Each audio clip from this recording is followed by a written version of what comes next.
when you wake up in the morning, before you begin to thank the Lord Almighty for the provisions, the first thing that you are supposed to do is to go on your knees and thank the Lord Almighty for mercies.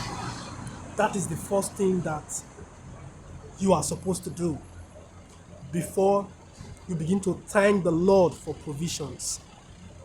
You get what I'm trying to say? For the truth be told, God is an embodiment of truth.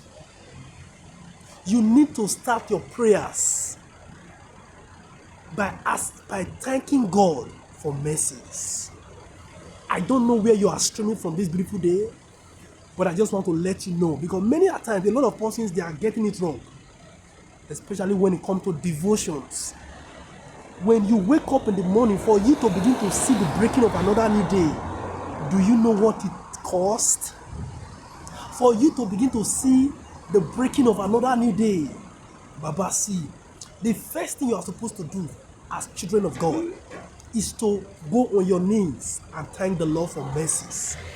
For the truth be told, if not for the mercies of God, you would have not been alive to see this day.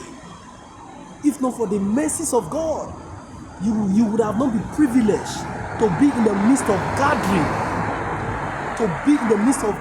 that is alive.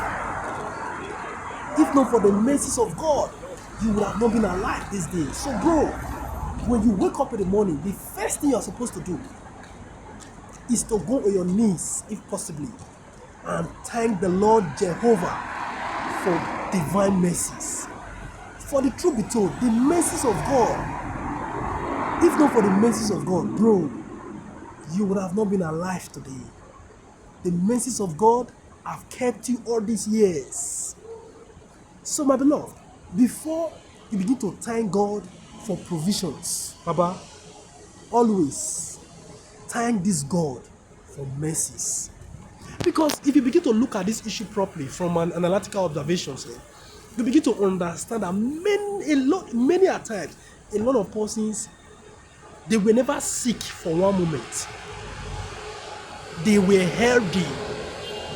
They were sound. But this set of persons that I'm bringing before you, they are asking God for a second chance. It could be that before they left their houses, they were healthy, they were sound. But one thing leads to another. They had an accident. And right now, they are in the hospital, in pains. Some are asking God, Father, give me a second chance. If you give me a second chance, I am going to make use of it judiciously. So bro, when you wake up in the morning, it is an avenue for you to go on your knees and thank the Lord for mercies. Thank the Lord for mercies. Thank the Lord for mercies. Thank the Lord for mercies. For if not for mercies, you would have not been alive today. You get what I'm trying to say? So always let it be recorded in your heart that what God cannot do does not really exist. God is an embodiment of truth. You get what I'm trying to say? So my beloved, I said let me drop these words, not to discourage those ones that have not been asking for mercies, especially when they want to start, devotions. Please, let it be written in your hearts. When you wake up in the morning, ask for mercies, if possibly, before communicating with your maker. It goes a long way. God bless you.